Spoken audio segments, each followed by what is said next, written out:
Hello everyone. So welcome to the channel. So आज हम जिस टॉपिक पे बात करने वाले हैं वो है रिसेशन। क्योंकि भी क्या जो रिसेशन है वो ख़त्म हो गया है, क्या नई जॉब अपॉर्चुनिटीज़ जो हैं वो आने वाली हैं या आ गई हैं, फ्रेशर्स को जॉब कब मिलेगी और एक्सपीरियंसेस को कॉल्स जो है वो कम आ रही थी, क्या वो उनका रेट ऑफ कॉल जो है वो अब इंक्रीज़ हो जाएगा। सो उन सब चीज़ों के बारे में आज मैं आपको जो इन्फॉर्मेशन है वो शेयर करूँगा। So let's start.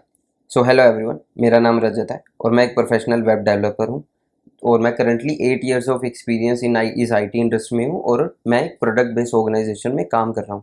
सो सबसे पहला जो क्वेश्चन है कि भाई is recession over, so my answer is yes. हाँ, अब रिसेशन जो है वो ख़त्म हो चुका है और करंटली आप देखेंगे जो मार्केट सिनेरियो है वो धीरे धीरे इम्प्रूव हो रहा है और जो जॉब ओपनिंग्स है वो ज़्यादा आपको मिलनी शुरू हो जाएंगी। सो इसमें आप ये कह सकते हैं कि भाई जो एक्सपीरियंस्ड लोग हैं उनको जॉब अपॉर्चुनिटी ज़्यादा देखने को मिलेगी as compare to the freshers को अभी शायद थोड़ा सा टाइम और वेट करना पड़ सकता है। पर जो एक्सपीरियंस लोग हैं उनको जो पहले कॉल्स कम आ रही थी अब वो कॉल्स जो है रेट ऑफ कॉल्स वो इंक्रीज़ होना शुरू हो जाएंगे। ये जो मार्केट है वो हमेशा ही ओपन रही है, ऐसा नहीं है कि भाई आप बहुत ही लिमिटेड ओपनिंग्स जो है वो पहले से चल रही थी। नहीं, पहले भी ओपनिंग्स थी, हाँ, बट उनकी कॉल्स आनी थोड़ी कम हो गई थी। जो पीछे से नंबर ऑफ ओपनिंग्स थी वो थोड़ी कम हो गई थी। बट मार्केट जो है वो हमेशा राइट कैंडिडेट की सर्च में हमेशा ओपन रहती है। सो करंटली अगर आप जॉब ढूंढ रहे हैं सो मैं कहूँगा कि भाई आप रेफरल के लिए ट्राई करें। सो रेफरल के लिए वही है कि भाई आप लिंक्डइन पे जाएं, जो भी आपको जॉब ओपनिंग दिख रही हैं जिस भी कंपनी में दिख रही हैं आप उसमें अप्लाई करें। और दूसरा, आप वहाँ पे काम कर ले लोगों से कांटेक्ट करें और एक अच्छा रिज्यूम जो है वो बिल्ड करें, अपना स्किल सेट बिल्ड करें और उनसे अपना रिज्यूमे शेयर करें और उनसे रेफर मांगे, जॉब आईडी शेयर करें। और वो जो है वो आपको एक स्टेप फॉरवर्ड कराती है आपके इंटरव्यू प्रोसेस के लिए और आपका एक रेफर्ड जो एम्प्लॉई कैंडिडेट है, जो एक रेफर्ड कैंडिडेट है उसका रेट ऑफ कॉल इंक्रीज होता है एज़ कम्पेयर टू कि भाई आप थर्ड पार्टी किसी एप्लीकेशन से उन पे अप्लाई करते हैं और वहाँ से रिज्यूम जो है शॉर्टलिस्ट होके एचआर आपको कॉल करता है। सो मैं तो कहूँगा कि अभी जो ये टाइम है वो बेस्ट टाइम है कि भाई आप अपना स्किल जो है वो इम्प्रूव करें। और जब भी मार्केट और ज़्यादा ग्रो करती है और आप एकदम तैयार हैं और आप सीधा ही अपॉर्चुनिटी को ग्रैब करते हैं। सो ये वही सिचुएशन है जैसे ही कोविड शुरू हुआ था, लॉकडाउन शुरू हुआ था तो लोगों को लग रहा था कि भाई अब मार्केट स्लो है, जो है हाइक्स नहीं मिलेंगे या बाकी जो दिक्कतें हैं वो सामना करना पड़ेगा। पर जैसे ही कोविड का लॉकडाउन ओपन हुआ, जैसे ही नई जॉब्स ओपनिंग निकली, सो भर भर की ओपनिंग्स निकली थी और लोगों ने बहुत स्विच किया उस टाइम पे, बहुत ही अच्छे अच्छे पैकेज गेट किए। सो वैसे ही सिचुएशन अभी भी फेस होगी कि भाई जो है जो नई नई ओपनिंग्स हैं वो निकलेंगी और आप अगर आप स्किल पे अच्छे हैं और आपकी अपने स्किल पे कमांड है और वो स्किल डिमांड में भी है उस टाइम पे, तो आपको उस टाइम पे भी मार्केट में अच्छे खासे पैसे जो हैं वो मिलेंगे। ऐसा कोई दिक्कत नहीं है कि भाई आपको मार्केट में जाएंगे और आपको इंटरव्यू नहीं होंगे या आपको कम पैसे मिलेंगे। It's just going to be the same as previous. So आप इसको इस तरह से देखें कि भाई जैसे शेयर मार्केट है, जब मार्केट लो रहती है तो लोग जो हैं वो बहुत सारे शेयर खरीदते हैं, जो समझदार लोग हैं वो शेयर खरीदते हैं और जैसे ही मार्केट अप जाती है सो वो जो शेयर जो हैं वो बेच देते हैं। सो वैसे ही अभी मार्केट जो है थोड़ी सी स्लो चल रही थी। सो आपको अपने जो स्किल्स है उस पर काम करना है और अभी जो मार्केट ओपन हो जाएगी आपको उसी स्किल को मार्केट में सेल करना है और अपने आप को ज़्यादा पैकेजेस जो हैं वो गेन करने हैं। सो आईटी मार्केट को समझने के लिए आप मैं आपको एक छोटी सी एग्जांपल देता हूँ कि जैसे विराट कोहली जो है वो इंडिया का बेस्ट क्रिकेट प्लेयर है। सो जो भी वो स्टैंडर्ड सेट करेगा वही बाकी टीम्स या बाकी प्लेयर्स में वो ट्रेंड जो है वो फॉलो किया जाएगा। सो जो वहाँ पे वो सेट कर रहा है जैसे कि भाई वो अब वो नंबर वन प्लेयर है, सो जो मार्केट है वो उसको सबसे ज़्यादा पैसा जो है उस पर इन्वेस्ट करेंगी। सो जितना ज़्यादा वो पैसा मांगेगा उसी अकॉर्डिंगली बाकी प्लेयर्स का उससे कम कैटेगरी में पैसे जो है वो डिसाइड होंगे। सो वैसे ही आईटी मार्केट जो लीड की जाती है वो यूएस में लीड की जाती है कि जैसा ही यूएस में ट्रेंड होता है वैसा ही ट्रेंड बाकी आईटी जो ग्लोबली जो है आईटी सेक्टर है उसमें फॉलो किया जाता है। सो करंटली क्या चल रहा था कि भाई रिसेशन का टाइम चल रहा था, इंटरेस्ट रेट जो है वो बहुत हाई चल रहे थे यूएस में। सो इंटरेस्ट रेट, जब बैंक के इंटरेस्ट रेट जो हैं वो हाई रहते हैं, सो जो कंपनीज हैं वो कहाँ से पैसा उठाएंगी, बैंक से उठाएंगी। सो जितना ज़्यादा इंटरेस्ट रेट रहेगा उतना कम वो कंपनीज जो है बैंक से पैसा उठाएंगी और उतना कम ही वो इन्वेस्ट करेंगी। और अभी करंट जो सिचुएशन है वो इंटरेस्ट रेट जो है वो यूएस में वो सेटल्ड हो गए हैं और धीरे धीरे कम हो रहे हैं। वैसे ही वो कंपनीज जो है ज़्यादा से ज़्यादा पैसे बैंक से उठाएंगी, अपने प्रोडक्ट्स में अपनी कंपनी में इन्वेस्ट करेंगी और उतनी ज़्यादा ही वो हायरिंग करेंगी उसको डेवलप करने के लिए। तो जैसे ही वहाँ पे हायरिंग इंक्रीज़ होगी वैसे ही बाकी जो ग्लोबली आईटी सेक्टर है उनमें भी हायरिंग इंक्रीज़ होगी।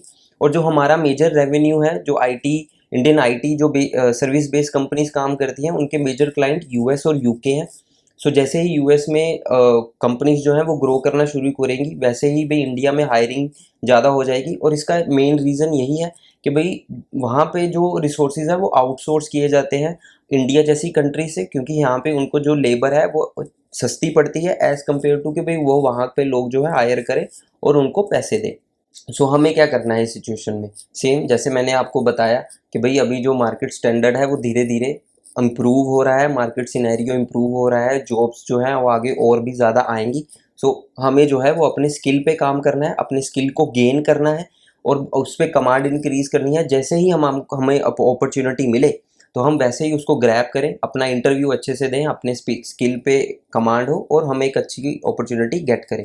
सो यहाँ पे ये भी मैं ऐड करना चाहूँगा कि जो लोग एक स्टैग्नेंट टेक्नोलॉजी में फंसे हुए हैं, सो जिसकी ज़्यादा ग्रोथ नहीं है, फॉर एग्जांपल आप कह सकते हैं कि भाई पहले जो एजेक्स डेवलपर थे, सो अभी अगर आप फिर एजेक्स में ही अगर आप जॉब सर्च करेंगे so there will be very limited opportunity. So आपको देखना है कि भाई मार्केट स्किल रेशो क्या चल रहा है, कि भाई कौन से स्किल पे मार्केट जो है वो ज़्यादा रिस्पॉन्ड कर रही है। जैसे करंटली डेवऑप्स है या AWS क्लाउड टेक्नोलॉजीज़ हैं, सो उन पे जो है मार्केट ज़्यादा ग्रो कर रही है। वेब डेवलपमेंट और रिएक्ट, एंगुलर और इन सब पे, पाइथन पे तो अपॉर्चुनिटीज़ हैं ही। सो आपको उन सिचुएशंस में शिफ्ट करना है, उन स्किल में शिफ्ट करना है, ताकि अगर आप एक स्टैग्नेंट टेक्नोलॉजी में फंस गए हैं सो वहाँ से आप टेक्नोलॉजी चेंज करें, जो मार्केट में डिमांडिंग टेक्नोलॉजी है उसमें अपने आप को अपस्किल करें, उसमें एक एक्सपीरियंस गेन करें और स्विच करें, और ज़्यादा से ज़्यादा जो है आपको पैकेज जो है वो ऑब्वियसली मिल जाएगा। सो आप खुद भी अपने आप को एनालाइज कर सकते हैं कि भाई अगर आप ऑफिस जा रहे हैं और आपको लिमिटेड सा ही काम है और आप मेजरली ऑफिस में फ्री बैठ रहे हैं, तो that is a danger sign कि भाई आपको जो है वो अच्छा स्किल नहीं मिला है, आपकी बाहर डिमांड नहीं होने वाली है, क्योंकि आपके ऑफिस में ही वो स्किल जो है वो इतना डिमांड में नहीं चल रहा है और आपको बहुत ज़्यादा फ्री टाइम मिल रहा है। सो आपको खुद देखना है कि भाई आपको कौन सा स्किल जो है वो आपको इंटरेस्ट में आ रहा है और उसी स्किल में आप चेंज करें, और वो स्किल जो है वो मार्केट में डिमांडिंग भी रहना चाहिए। सो उसी से ही आपका जो ग्रोथ है वो होगा। सो नेक्स्ट क्वेश्चन जो है वो आता है कि भाई आप अगर आप किसी स्टैग्नेंट टेक्नोलॉजी में फंस गए हैं तो वहाँ से कैसे चेंज करें। सो ऑब्वियसली आप पहले तो है जो बाहर से यूडेमी या दूसरी जो वेबसाइट्स हैं वहाँ से फ्री कोर्सेज करें।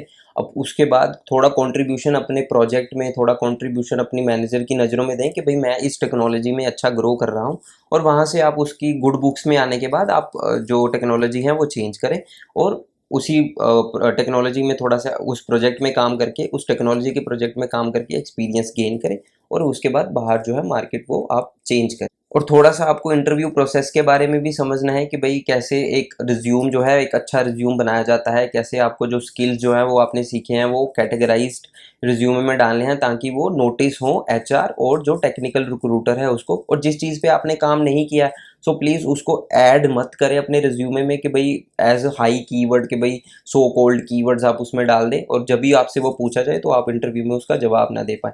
रिज्यूमे में वही लिखें जो आपको आता है, अच्छे से आता है, और वही अगर आपसे पूछा जाए तो आप उसको जवाब दे सकें।